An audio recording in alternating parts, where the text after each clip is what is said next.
Hello all. Jawahar Navodaya విద్యాలయకి ఎట్లా application చేసుకోవాలని చాలామంది అడుగుతున్నారు. అయితే ఒకటి చెప్పాలనుకుంటున్నా వీడియో స్టార్ట్ చేసే ముందు. మొన్న రీసెంట్గా గురుకులం 5th క్లాస్ చాలామంది అప్లై చేసిండ్రు. బట్ అందరికీ సీట్లు రావు, ఎందుకంటే ఉన్న సీట్లలో అప్లై చేసిన వాళ్ళు మస్తు మంది ఉంటారు కాబట్టి. అయితే మీరు ఒకవేళ స్టేట్ సిలబస్లో కాకపోయినా మాకు కేంద్రీయం అంటే సెంట్రల్ లెవెల్లోనైనా మాకు రావాలి అని అనుకుంటే దీనికి అప్లికేషన్ చేసుకోండి. ఓకే, అంటే చాలామందికి స్టేటే ఎక్కువ ప్రిఫర్ చేస్తారు, బట్ సెంట్రల్లో కూడా చాలా బాగుంటుంది. లాస్ట్ డేట్ జూలై 29th వరకు ఉంది. ఆరామ్సే మెల్లగా అప్లికేషన్ చేసుకున్నా ఏం కాదు, జూలై వరకు ఉంది కాబట్టి. ఫస్ట్ ఎట్లా అప్లికేషన్ చేసుకోవాలని చెప్తాను.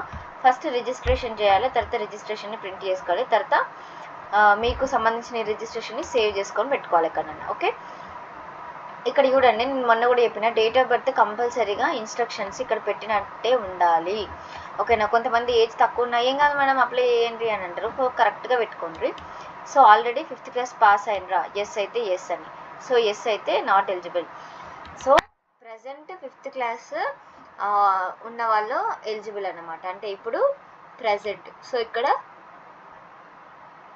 నో అని పెట్టండి. Next the selected candidate has appeared, అంటే ప్రీవియస్ ఇంతకుముందుకు మీరు జవహర్ నవోదయ రాసిండ్రా లేదా, ఎస్ అయితే ఎస్, నో అయితే నో. ఎస్ అయితే ఎలిజిబుల్ కాదు.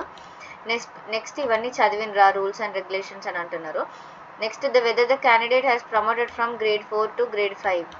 అవును, ప్రమోట్ అయితేనే కదా ఇప్పుడు మీరు ఎలిజిబుల్. నెక్స్ట్ మీ ఆధార్ కార్డ్ నెంబర్ ఉందా లేదా, ఉంటే ఎస్ అని, ఆధార్ కార్డ్ నెంబర్ అని. ఒకవేళ నో అయితే your registration will be provisional, please upload any document, అంటే ఒకవేళ మీ దగ్గర ఆధార్ కార్డ్ లేకపోతే ఏదైనా ఒక డాక్యుమెంట్ అయితే మీరు కంప్లీట్గా అప్లై చేసేంత వరకు కావాలి, కంపల్సరీగా ఇక్కడ పెట్టండి.